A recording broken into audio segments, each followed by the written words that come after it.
Sæl öll sömul. Ég heiti Heiðdís. Þetta er nafnatáknið mitt. Ég er formaður málnefndar íslenskt táknmál. Það er mér sönn ánægja að þið ætlið að gefa ykkur tíma til að hlusta á það sem ég ætla að segja ykkur íslenska táknmálið. Röddin sem þið heyrið er ekki röddin mín, heldur raddtúlkur, sem túlkar allt það sem ég segi á íslensku táknmáli svo þið getið fylgst með. Við erum svo heppin hérna á Íslandi að við eigum 2 tungumál, íslenska tungu og íslenskt táknmál. Alþingi samþykkti lög íslenska tungu og íslenskt táknmál árið 2011.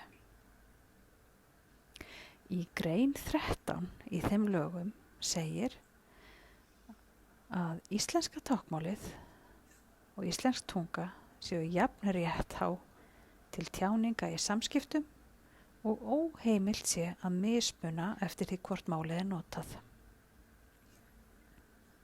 11. febrúar er dagur íslenska táknmálsins.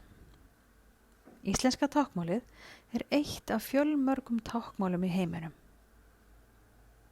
Því táknmál er ekki alþjóðlegt. Táknmálið er sjálfsprottið mál sem kemur til vegna þarfa mannsins til að tjá sig og eigi samskiptum.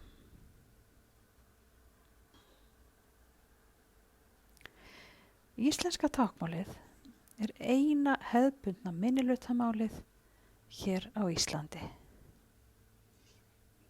Og það eru 300 manns sem líta á það sem sitt móðurmál eða fyrsta mál.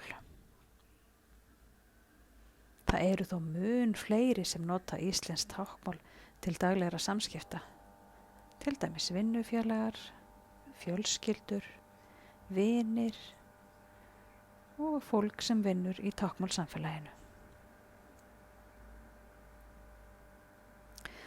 Táknmál eru byggð á táknum sem eru mynduð með hreyfingum handa, höfuðs, líkama, svipbrigðum, munn og augnhreyfingum. Þið eru kannski að spyrja ykkur hvort að þið getið lært táknmál. Svarið er já. Engin spurning. Það græða allir á því að læra íslenskt táknmál. Ég ætla að gefa ykkur nokkuð dæmi. Þið getið spjallað saman á táknmáli í kafi. Ef aðstæðurnar eru þannig að það er mikill hávaði eða það er bannað að vera með læti, er létt að tala saman á táknmáli. Það truflar engan og ekkert truflar ykkur. Eða tala saman í gegnum gler. Eða verið í sitt hvoru húsinu og eigi samskiptum í gegnum glugga. Það er margt jákvætt við að læra táknmál. Ef þú vilt vita meira, endilega kíktu inn á sænviki.is.